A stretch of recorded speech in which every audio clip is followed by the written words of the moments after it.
Hello everybody and welcome to my support video. My name is Rafitik and I'm a support engineer for the Informatica GCS. What I will show you today is a Media Manager Web installation. Well, since times of PIM7 there are some changes on the web installation, so this video here replaces the installation guide video number 8. One of the main changes of this video is that the internet module which was used in PIM7 is no longer needed. So the installation is much more simple than it was in the past. So what I want to show you today is how to install it on a quick video, and then we will see how it works. Well, so the agenda is installing the web and doing some primary configurations.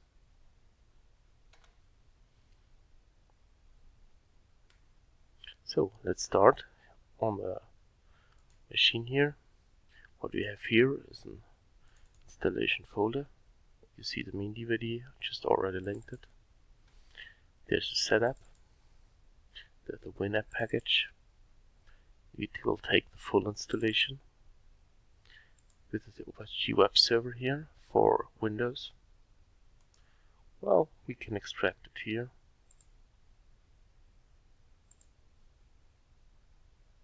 Should be pretty quick. Okay, not so quick, but I think we have to wait a second.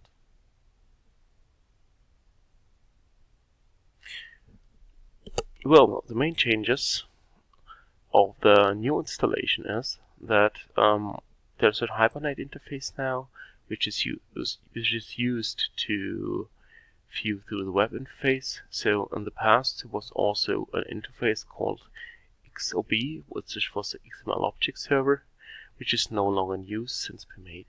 So this also gives a huge performance boost and made it easier to install. So I hope for most of you it would be easy to do it this way. So let us wait a second until this is done here.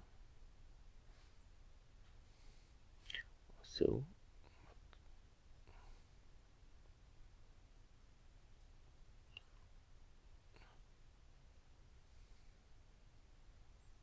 well, all done.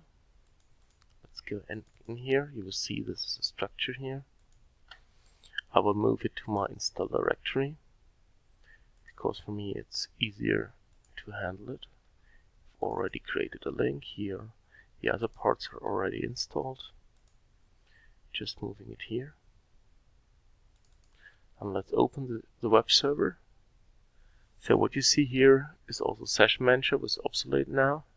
So all you have to do is go into the Tomcat, open the web apps, open the OPAS, which is the main application, and then we can open the base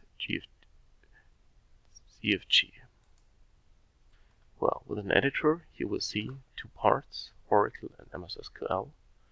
So in my case it's an MS SQL. So first, this part here is not needed. So we want to use MS SQL. So let's comment it. Then we have to enter our server which is used. Here it is not localhost.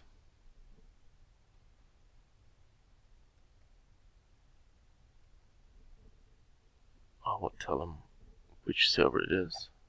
And in my case, I've just already installed it and renamed it. So it's the same name as used in the ODBC connection. So I can show you what is needed here.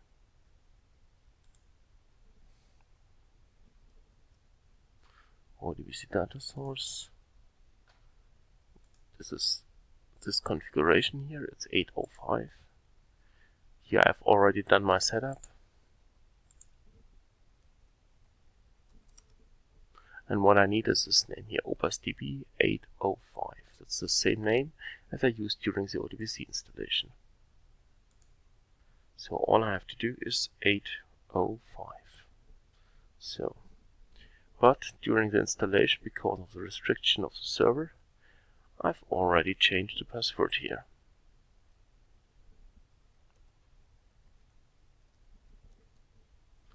So let's save it. So the BeastChief is now configured. So normally, if we go to the server, we can now try to start the Tomcat.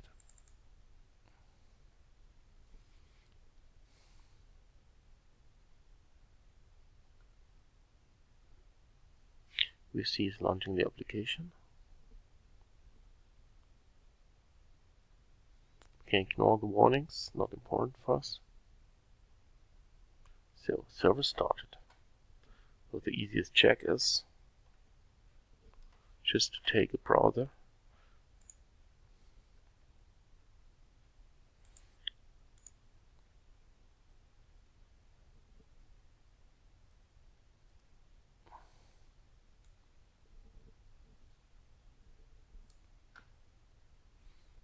and let's see that here's an error. So we see unknown host. There was a bad sign in my installation. So if you see this error, then there's something up with your installation here. So let's go back to the base GFG, try and edit, and we will see here's the error. There's a T which shouldn't be there. So let's save again.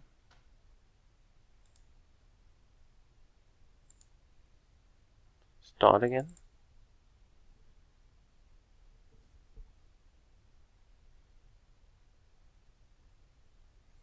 So it's already loading the installation again. So now let's try the same. Let's reload.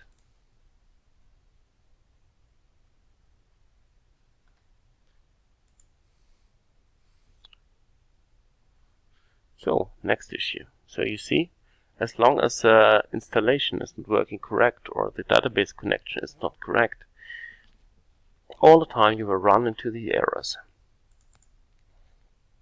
So very important is to be sure that your installation files are okay.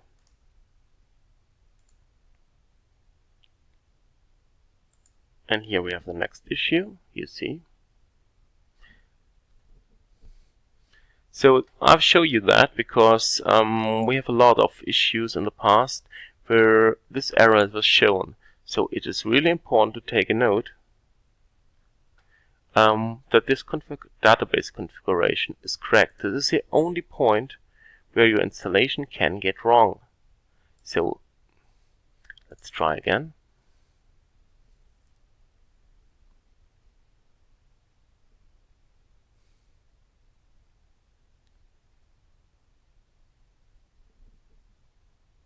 Okay, we have server started. Now the expectation is reload. You see the JDBC login here. And if you see that, we should get a start page. So all we now have to do is just trying to log in. Well, there are some simple uses, which is web test.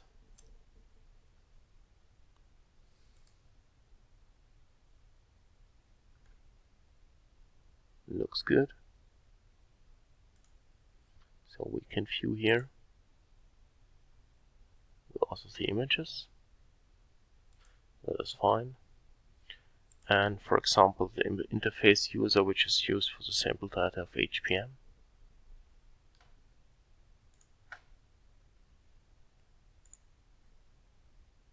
It's also good now. See the tools. So That is an easy job. Well, that's all the installation.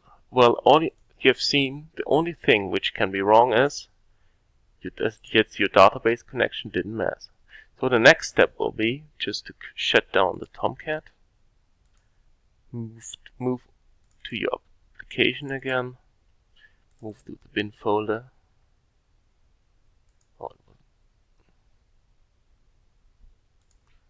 Sorry, not to installation services here, my mistake.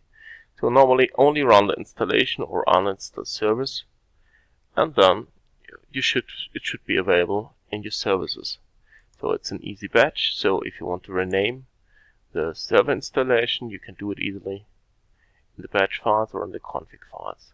So I will not do it here because I think it's too easy to run a batch script. So you see, quick installation, or as well say 3 to 5 minutes. That's it. Just an easy going. And well, in the past you have to configure the XRB, you have to try the session manager, you have to link the applications, and so on and so on. So this is all the stuff which is not needed anymore here. I think that's gives you a big advantage. So here are also some summary, because it replaces guideline number 8. This feature replaces also the knowledge base article 159544, and we have created an additional knowledge base which shows also some part of this video, which is 485084. Well, I hope that helps for next installation. Well, as you've seen, there are lots of other installation videos you can already use. So this is the only biggest change in PMate. So, well, thanks for viewing my video. Well, if there's any feedback, you can just write a mail or just take a look on Twitter. Thank you for watching and have a good time.